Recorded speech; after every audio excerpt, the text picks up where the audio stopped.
Hi.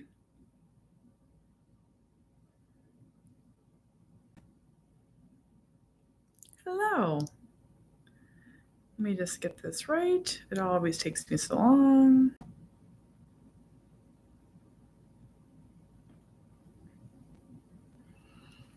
Okay. Hello. Okay. Boop, boop, boop, boop, boop, boop. Boop, boop, boop, boop, boop, boop, boop. Hello, everyone. Hello. So I have to tell you, I did something cool tonight. I presented to a school district in Dorchester County online, a virtual presentation.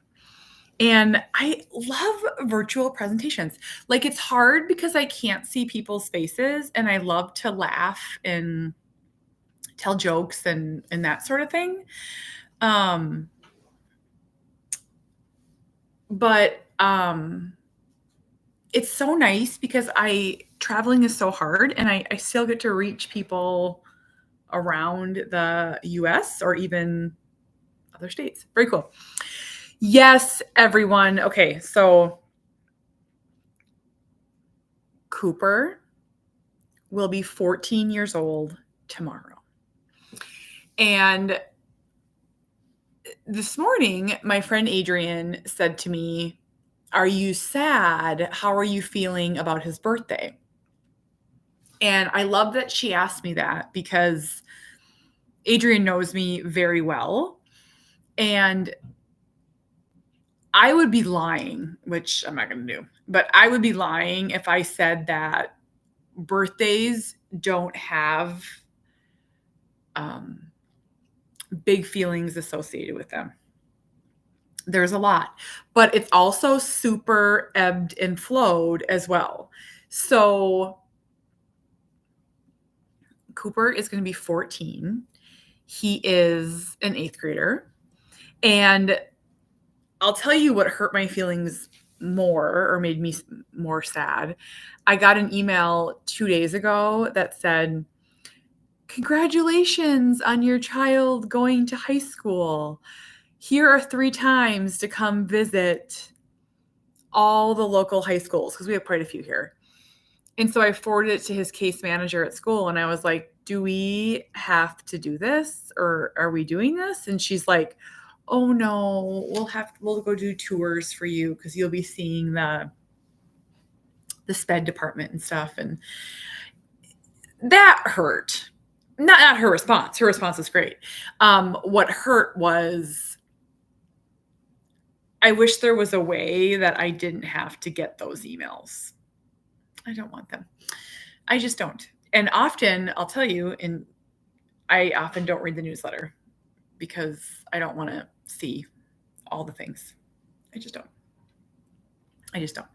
So, yeah. So I just thought I would take you back. I was having a brain fart moment. So he's going to be 14 tomorrow. So I'd be taking you back 14 years, right? If I was going back to December 6, 2010, that's 14 years ago, right? I was having like a super brain fart. I'm like, is it 13? Is it 13 because he's not 14 till tomorrow? I'm a Dumbo. I'm also tired. So, 14 years ago, at this time, nearly exactly, well, it's 9:22 here at 8 p.m. My husband and I drove from Two Harbors, Minnesota to Duluth, Minnesota, which is about 30 miles, to St. Luke's Hospital, and I checked in. And to be induced. And I still remember it vividly. The first thing they had to do was put an IV in, and I'm like the hardest RV. I'm the hardest IV person ever. I just like don't have pokeable veins at all. I just don't. And so it took her like 5 tries to get the IV in, and there was so much blood, she had to change my sheets. And I was like, I'd like to go home now. Like, and I remember her saying, like, if this hurts, it's going to really hurt when you have a baby. And I was like, yeah, but you just like massacred me. So still hurt. And then went to bed with Servidil. Servidil, is that what it's called? And then nothing happened. Okay, so I went in at 8 p.m. on December 5th. Nothing happened all night. Woke up on the 6th and they started Pitocin. And I did not have Cooper until like 11:15 p.m. So I labored all day. All day. And the one thing that I didn't know, I want to be honest, I did not know on my first baby that it takes a really long time to get to the point where you push. Like, I did not know that. So if I'm like talking to like some pregnant mama, just like know like it can take like days. I didn't know that. So then, and you're not eating. You don't get to eat anything. So by the time it was like time to push, I was like, what's next? Like, I'm so tired. I haven't slept. I'm so hungry. And then I actually just shared this tonight on my presentation. Cooper had a very, very, very traumatic delivery, and he was about 30 seconds away from a C-section, but ended up not needing it. And he was not breathing when he came out. And have you read this part in my book? I talk about this I go through the story. It must have been like from the second they got him out to like when they got him breathing and got him like moving around so I could hold him. It was probably like 3 minutes, but it felt like hours, like waiting for that cry, waiting for that first cry. I remember thinking like, he has to cry. He has to cry. And I was like, is something wrong? I kept like saying that, like trying to see like around the mass of people that were like around him at the warmer table thing. And my doctor was like so calm. He's like, nothing's wrong. Nothing's wrong. I'm like, okay. And then when they gave him to me, I wonder if I did this wrong on YouTube. I did something wrong on YouTube, I think. Well, and then by the time that they gave him to me, he had perked up, but his APGAR scores were super low, and then they jumped up. And I'm always asked this question. I'm asked this question all the time. When did I know Cooper had autism? And, the answer is probably like 2.5.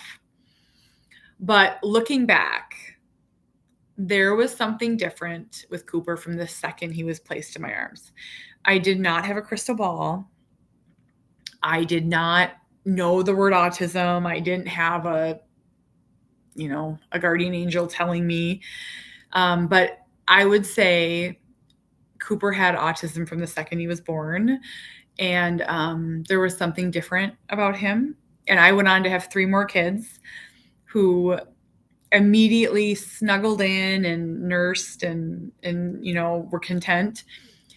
From the second Cooper was born, he was like, what am I doing here? Why am I in this situation? Where am I? I am mad. I am hungry. I am tired. I can't sleep. I can't eat. Oh my gosh, he was so cute. He was 9 pounds. Cooper was the softest thing I've ever felt in my entire life. To this day, I can still feel his like just chunk-a-munk skin. It was so soft. And he was like, he had this terrible cone head because he had such a traumatic delivery. He was so cute. I mean, aren't newborns all just like little squishes? He was so squishy. And I fell in love instantly and all at once. I had loved Cooper from the second I found out I was pregnant. I mean, that's that's how it was for me with him. I mean, I was so ready to be a mom. And from the second he was born, he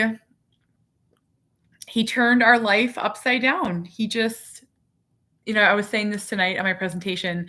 I was so not afraid to be a mom. I had loved babies my whole life. I had babysat and nannied extensively and worked at schools and volunteered with kids. Kids did not scare me at all. And from the second that little Peanut was born, I felt like I didn't know if I was coming or going. I was in the upside down, inside out, backwards world where I couldn't get him to sleep and I couldn't get him to eat and I couldn't get him to stop crying and I couldn't get him to be happy or talk or play toys. But on the other hand, to be, transparent, I didn't know any different. He was my first and he was absolutely perfect in every way. Part of me wishes, I mean, do you ever wish that you could just go back and just relive your babies? Just, for a second, and smell their heads and kiss them. Oh my gosh, he was so cute. I'll say something really vulnerable though, and I'd love if anyone could say me too if you feel this way. But I've never known a second of relaxed parenting with Cooper.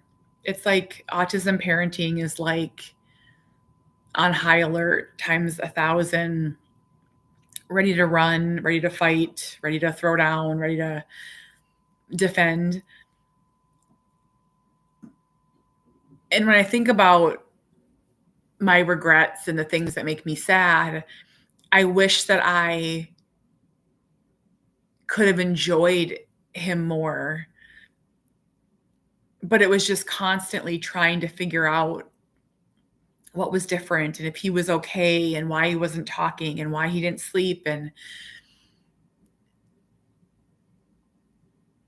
I think that's probably my biggest regret in life is that I feel a little bit robbed of his baby years because it was so hard. But do I think there was a way to do it differently? No. Maybe if he was my fourth and no, that wouldn't have mattered anyways. But it was just, constant trying to play detective and figure out. And, another really challenging part when I look back, and it's still true to this day in certain ways.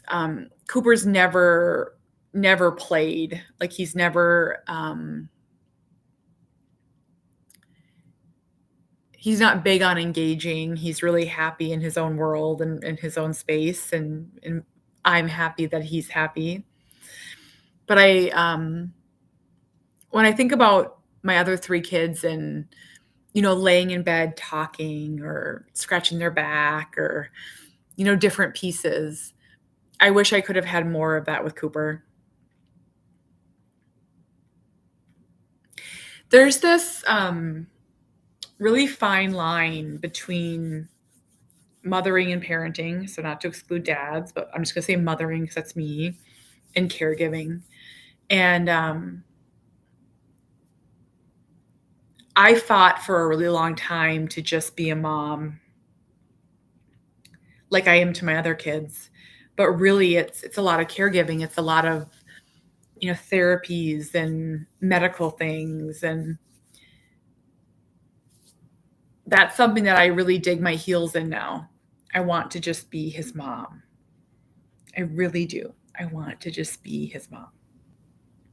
So I really work on that. So tomorrow, he is bringing birthday treats to school. He's very excited. I asked him if he wanted the Little Debbie Christmas tree cakes, and they were sold out. So I got cosmic brownies and zebra cakes for him to bring. I think he has 4 classmates, but then they share with his friend Peyton's class. So he can do treats for them too. And they'll sing happy birthday. And then, now this is interesting. So his birthday's tomorrow. Saturday, we're going to have grandma and grandpa's over and do balloons and do cake. Um, and then on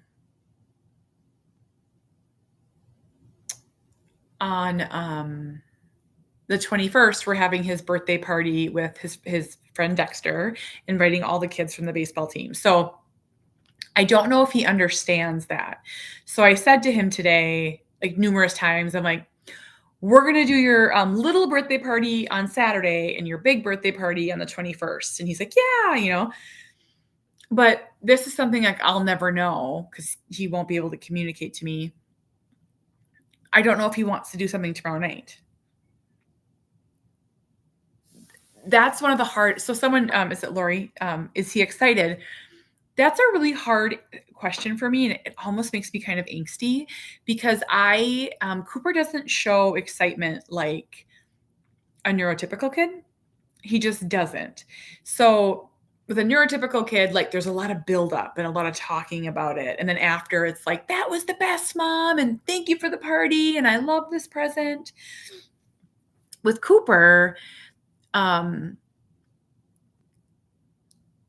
like we'll have his party on the 21st. He may not spend any time with anyone. He may just do his own thing at the party.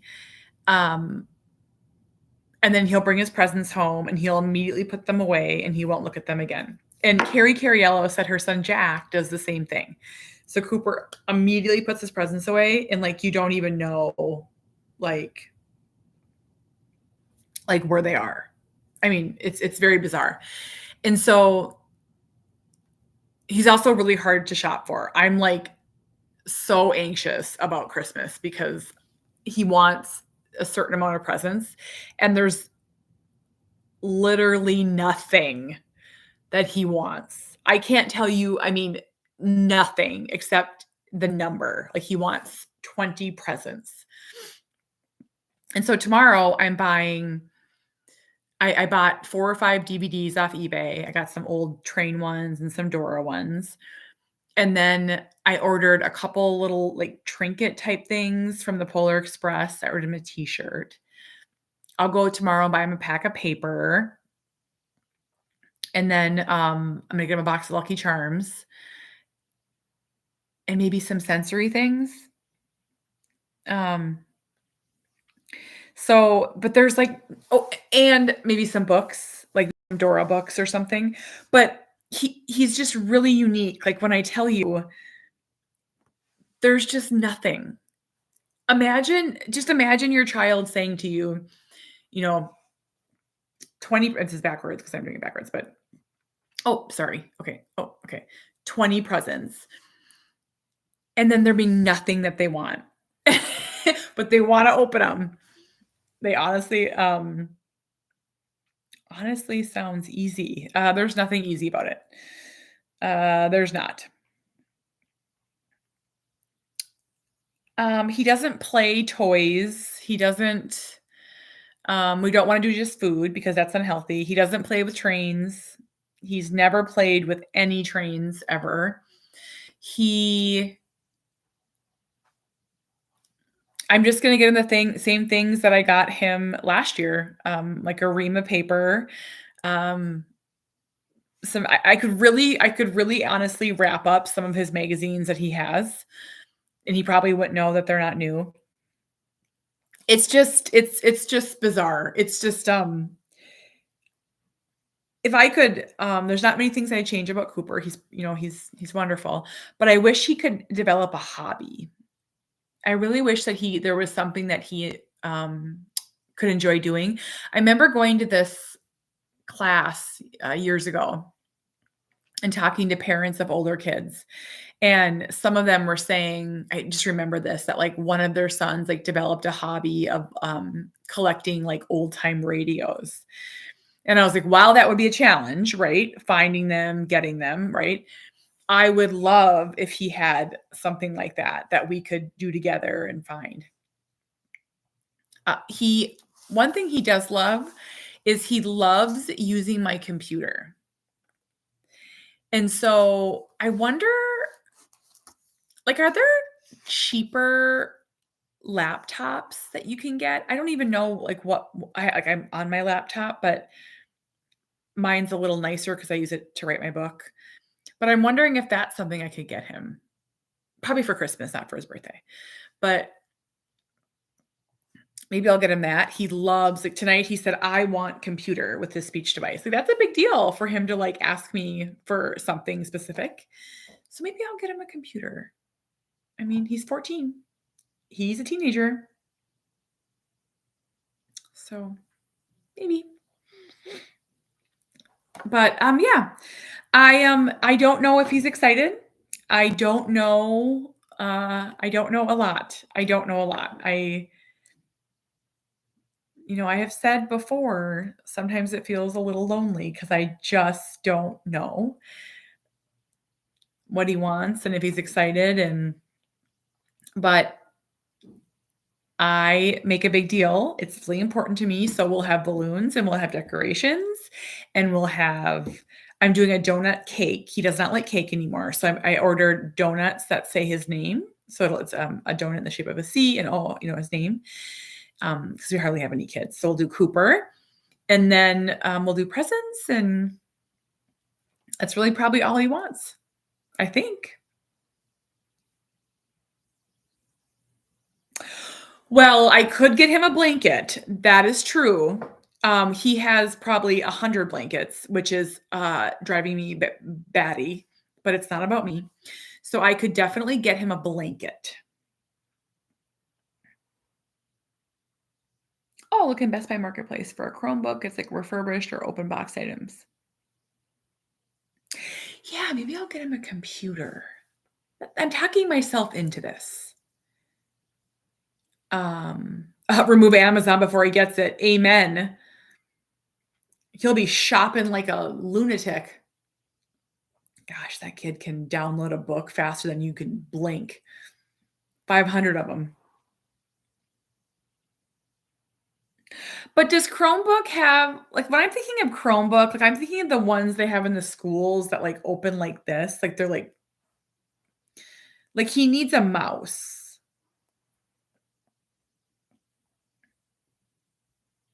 Yeah, I'll have to look at that.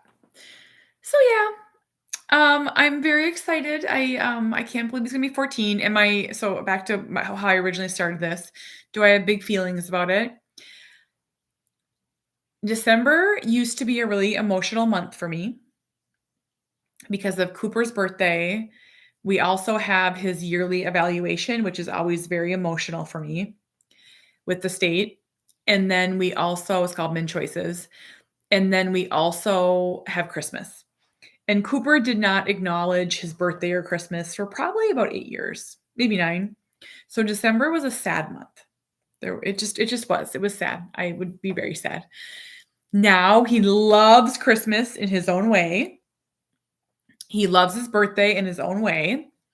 And I talk about this in my new book, Autism Out Loud, that, to me, Cooper's not really an age. He's just uniquely made. He's parts young, parts old, parts in the middle.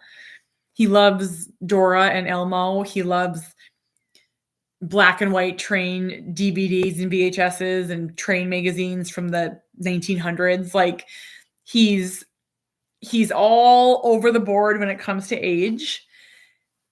But I will feel a little paper cut. I can admit that. I'm it's Birthdays are hard. I think because, birthdays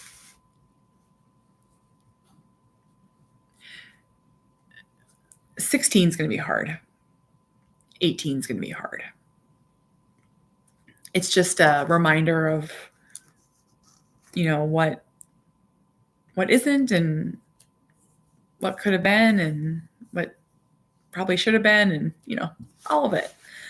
But I am going to very much focus on his happiness.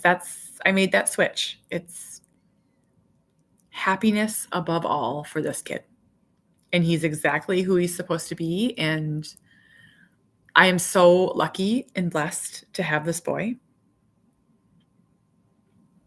I have a friend whose daughter I love dearly, and she has an inoperable brain tumor. And I talked to her. Her mom is my dearest friend, Amanda. And I talk to Amanda every day. And, we used to talk about how hard autism is and our terrible husbands. And now all that seems so silly. And we just talk about Monroe and cry and be angry. And, but I feel so, weird now saying that I have sadness about certain things, because I am so lucky to have this boy, and I'm so lucky to have healthy kids. I'm so lucky. We all are, to have healthy babies. And, I see how fast it can change. It can change in one day. It can change in one day. You can suddenly not. And so when I get sad about autism, it's not about Cooper. I get sad about, leaving him one day, and sad about things that he can't do, sad about his challenges and his struggles. It's never about him. It's not about him. It's the missed experiences, I think. Oh, my daughter will be 16 in March. I've been feeling sad. She's going to get a driver's license like her peers. Yeah, I've heard 16 is a tough one. 16, 18, college, all those parts. I have a lot of friends that have kids that are older, so we're going through things, right after each other. I'll just tell you a quick story before I hop off, because I'm tired. I told this on, I think, I was on YouTube with Adrian earlier, but I'll tell you, I'll share it here. So we were at a water park this past couple days, and it's a 10-minute walk from the room to the pool, to the water park. And you go through hallways and, turn and, up and down. And we got 5 minutes away from the room, and I was like, oh, darn it, I forgot the pool keys. Or you need like pool cards. No, I'm saying this wrong. I forgot the towel cards. So you need like this card to get your towels. So I said to Jamie, I'm like, you and Sawyer and Cooper go swim. Like, I'll be right there. I'm just going to run back and get the towel cards, and I'll be with you. And Cooper got really anxious, and he started kind of pacing around, and I was like, go swim. You don't go. And I could hear Jamie and Sawyer like, come on, Cooper. And so I walked, and I went down the hallway and up and down and stuff. And so when I came back and I rounded the corner, I saw my three humans, Jamie, Cooper, and Sawyer, at the end of the hallway. And it was like a long walk. And I saw them. And I heard my little Sawyer going, it's okay, buddy. Mom will be here in 30. Let's keep counting. 1, 2. She was, kind of working him through it. And so I had like a 60-second walk where I could see them, and I was walking towards them. And I saw Cooper's whole body relax, once he saw me. And it just hit me like a freight train that what if I didn't come back? I mean, this is a weird example, but how long would he wait? I bet it'd be hours. I bet he would wait right there for me. And so I have to start pulling away more. I have to start doing things. I mean, he's 14. I have to I can't be the only person that he can be happy with and be comfortable with and feel safe with and walk with. Like, he holds me when we walk. He holds my arm. I think I'm just like his security blanket. And we can't have that. I mean, I love being his person, but there is a time, hopefully many, many, many years from now, but I won't be here. And so it just hit me. That's the part that I want to talk about more. And I don't feel like it was when Cooper was younger. All these emotions that happen in the teenage years. Like there's so many things that start to happen. Like we're talking about high school and a group home. Like I mean, the conversations and guardianship are like all being started. And there's so many emotions that go into this stuff. It's so different. And like, you don't want to talk about it and you feel negative talking about it and you feel sad and you feel grief and guilt but I talk about it. I just want to talk about it because if I don't talk about it, it owns me. Like it owns me, you know? So, I'm going to keep talking about it. Happy birthday to my little bug. I cannot believe that. 14. So, tomorrow morning, I'll do a coffee chat on my subscriber page if you want to come join that and have some of these tougher conversations. Join me tomorrow morning. You can click that link to come subscribe. I think what else is going on. I have a few other things. If you're from near Minnesota, I'm having a snow fun day. If you want to come snow tubing with the Swensons, I just shared that earlier today. That's in February. It's so fun. It's a day of snow tubing. Audible has my book, our new book, like you can get it for like free if you're an Audible member. Do that. Was there anything else? I think that's it. Oh, and if you want a signed copy, if you want a copy signed by me, Carrie, and Adrian, say something and I'll share the link to Valley Bookseller and you can get a copy signed by the three of us. There's my things. Okay. I'm going to go lay in bed, watch TV for a little bit. I hope everyone has a wonderful night. Thank you for being here. And happy birthday to Cooper. Okay. Goodbye.